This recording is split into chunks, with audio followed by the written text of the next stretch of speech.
Hello, everyone. Good to see everybody again. Welcome to this this special edition of Not My People's podcast. Suppose we haven't been on in a while. The obligatory, it's been ages. It really has. But in that time, I have written a book. So it's called The House That Stands. Why did I write a book? I wrote a book because it seems like as much conversation happens around unity in the body of Christ, nothing ever really gets done. No real thought ends up getting put into it besides for, oh yeah, we know we need to be one, but we don't know what to do about it. So that's why I wrote it. This session here is an author's read, so I want to take a couple of sessions like this and just read sections of the book. Don't know if we'll read the full thing over these whole sessions, but we want to do something that helps people who maybe can't afford the book, or maybe you just want to hear some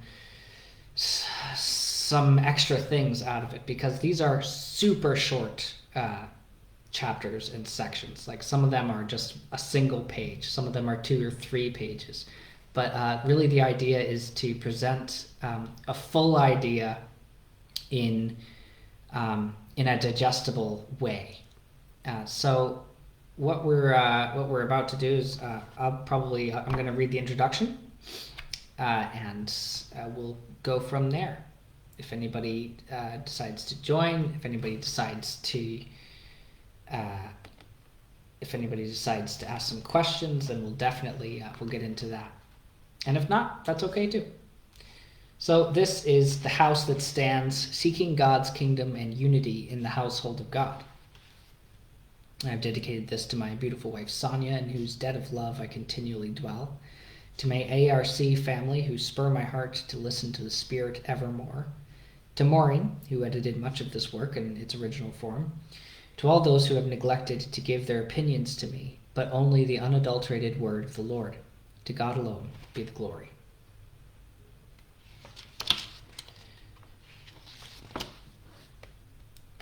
Bit of the introduction. Thank you for picking up this exploration of the kingdom and house of God in pursuit of unity. What you are about to read are a series of essays broken into bite-sized chapters, written at various times and exploring similar themes as it relates to God's kingdom and our place in it.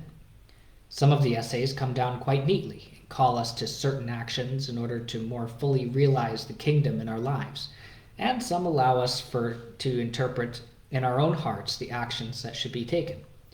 At no point will the reader be led to believe that inaction is the appropriate action. Some of what you read will be difficult to understand. Some of it may seem overly simplistic, but none of it is intended to be read only once and pass by. These contemplations are my constant companions. Even after recording them here and in other forms and places, they revisit me in dreams and wave at me from the periphery of other thoughts and contemplations as I go about my day. By reading this, I invite you into mutual contemplation of the nature of the kingdom of God and his household. It is my hope that it will light a fire in your heart for God's kingdom and for his people, and for his will to be made more fully known in your life. Part 1, the interface. Now, there are a few definitions that are helpful, and I've included them in a glossary here in the first, before part 1. So I'll read those definitions, and hopefully that'll help us a little bit in understanding a little bit more. So a couple of key words. Some of them are things that I made up, that I made into concepts. So, Intersol communication. What would be interpersonal communication, refocused on the soul rather than the body in reference to the interface, and we'll get into that. The interface is all of original creation, including the primary and following interfaces, whose purpose is to facilitate intersoul communication. The primary interface is all of original creation in its most natural state. For instance, people, birds, trees, etc. Designed to communicate information outside of the interface, for instance, our souls and or God. The secondary interface is all objects and organizations derived from, interpreting, and coexisting in a symbiotic relationship to the primary interface. And then finally, symbiotic organizations, or abbreviated SO. An organizational secondary interface which grows up alongside primary interfacial relationships, especially of groups of people and specifically for the purpose of providing safety, legitimacy, and provision. Now, these concepts we're going to get into a little bit more whenever we get into the book. And I think I'm going to read the first two or three. I'm going to read straight through to secondary interfaces, which is 1.4. So, 1.1, Intersol. What is the nature of creation? What purpose does it serve? And what is my purpose in it? These and other questions rattle around in our minds as we seek to make sense of our experiences. I offer this gospel narrative from creation to the cross as an answer to these questions and an invitation for intersoul communication. Creation is an interface for reality. People, places, and things are communicating information like a barometer communicates information about weather to those who know how to read it. We create secondary interfaces like the barometer within the primary interface to help manage and predict that information. But the secondary interface is not the primary interface, and therefore not communicating reality directly to us, but through one or more stages of translation. For instance, the barometer is not weather. It only communicates weather. So if it is not accurately calibrated, it will give us incorrect information about the weather. Weather itself is part of the primary interface, and so it communicates information about whatever weather is an interface to communicate, such as the sun and the moon and the stars and everything naturally occurring. All are a part of the original interface that communicates something for us to discover. Each of these sections is meant to be a meditation. It's meant to be thought over and mulled over, read many times, perhaps over many days. And so if you decide to buy the book, if you decide to get into it, it's really meant to be able to really dive deep down into these ideas and into these concepts. So let's continue on to 1.2, shadows and interfaces. Plato postulated that reality is like shadows on the wall of a cave. The shadows indicate the exact matching thing on the outside of the cave. But this does not, in my estimation, have to be the case. Material things do not have to have a corresponding thing that is the full essence of it. A chair, for instance, is not a chair because it has essential chairness. It is a chair because we assign and rearrange parts of the original interface to assist and make us more comfortable within the system, while we receive the information that the interface was designed to communicate. The chair becomes a manifestation that allows, assists, and makes us comfortable when we act in ways we want to act within the interface. Sticking with chairs, if I sit in the right chair, it communicates information about me to other people. If I sit at the head of a table, depending on my culture, it is an indication that my status in relation to those at the table. If I sit in the only chair in the room, the chair communicates my preferred status to everyone else in the room. So then, it is necessary to distinguish between the primary interface, which communicates primary information, and secondary interfaces, which communicate secondary information. So, in case you didn't understand that, the secondary only defines the primary, and the primary only communicates that which is outside of it. Moving on. 1.3. The primary interface. The primary interface communicates information about outside of the interface to us, which is vital for our sustained physical presence within the interface.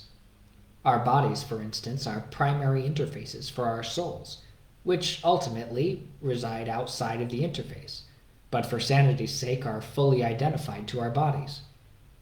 If our bodies are damaged, our souls do not receive equal damage. If our bodies die, then our souls go on. So if our bodies are the interface for our soul, what message were our bodies created to communicate? I believe our bodies were created to communicate our souls to one another.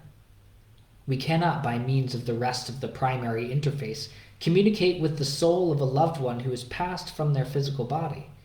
They are disconnected from the interface. It stands to reason, then, that if the interface was created for the purpose of intersoul communication, then there is someone who wishes to communicate with us. Someone created a whole interface in order to do it, and injected us one by one into the system. We learn intersoul communication first via secondary interfaces, like language and body movement and culture.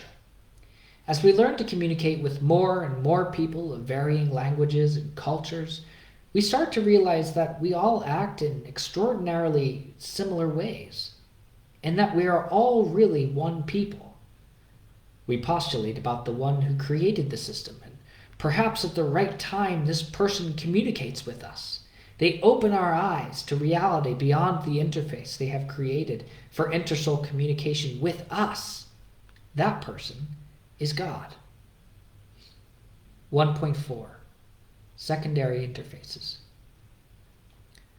Secondary interfaces have the unique quality of having a created purpose beyond the elements of the primary interface that were used to create it. To return to the barometer, it is made of many elements of the primary interface, but when organized in a particular way, it becomes a barometer, a one-way interface that communicates weather to the user for their own knowledge. In the record about Adam and Eve, they were originally naked or exposed, our term for having no secondary interface with God or with one another. When they went against God, they used parts of the primary interface to cover their shame from one another and God.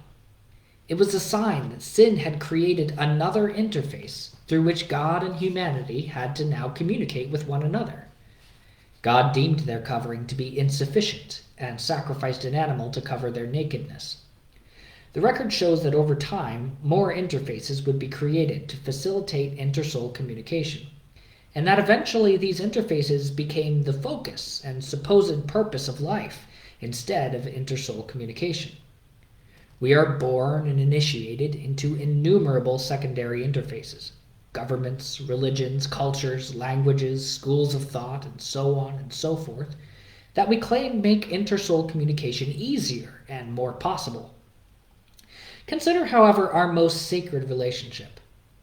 In the record, it is said of marriage that the two will become one flesh, that all secondary interfaces will be removed from between these two people, and their bare souls will know one another, and in their knowing, they would create another soul with which to interface. In the record, Cain and Abel get into their famous altercation about their secondary interface with God. It is possible that this ceremony was a rite in the making, that when Adam and Eve had their boys, they told them of how they were able to still commune with God, even after the garden. Then, that they had covered themselves with fig leaves, and that God had sacrificed an animal to clothe them, and that if they wanted to commune with God, they too would have to cover their nakedness before him. At this point, sacrifices had not yet been set up as the preferred interface with God. They both decide their course of action in order to cover their nakedness and appear before God. Cain sacrifices his first fruits, mimicking his parents covering themselves with fig leaves, and Abel sacrifices a firstborn lamb from his flock along with its fat portions, mimicking God's sacrifice of the first animal when he clothed Adam and Eve to cover their nakedness. When Abel is successful in interfacing with God by the covering of his nakedness through his sacrifice, and Cain is not, the record says that Cain is downcast. Again, there is no indication that Adam, Eve, Cain, or Abel have insight into what God wanted the two men to offer. Because of this, God interfaces with Cain to give him hope for the future and a warning. If you do well, will you not be accepted? And if you do not do well, sin is crouching at the door. Its desire is contrary to you, but you must rule over it. Genesis 4:7. Notice that the opposite of acceptance by God for doing well is not death or destruction, but that Cain will be overcome by sin, that he will, like his parents, seek his own way to restore his relationship with God. By way of reminder, Cain's first fruits had already been sacrificed to God. Presumably, he has nothing left, nothing else to offer. Instead of going in humility to Abel to ask for a firstborn lamb, he kills him, and presumably gains all of his sheep. When God returns to look for Abel to commune with him, he doesn't find him, but says to Cain, "What have you done? Abel's blood cries out to me from the ground." An indication that even in death, the purpose of creation was always unrestricted intersoul communication with God and with one another. Indeed, it is a declaration that all of creation shouts continually that there is an eternally powerful divine one, and that he desires to communicate with us. We could continue detailing the many secondary interfaces that people have used to commune with God, but I think the point has been made. The ultimate secondary interface with God was established by God himself through the sacrifice of Jesus, the Son, as the proverbial perfect lamb, and by raising him from the dead. He sealed the sacrifice as the final offering for our nakedness before God. Choosing to put on that covering for our nakedness from God is what we now refer to as salvation. However, most continue in their self-gathered fig leaves, seeking their own way back to the Father. When their body dies, their primary interface for intersoul communication goes with it, and their opportunity to commune with God in the interface he created for that purpose is over.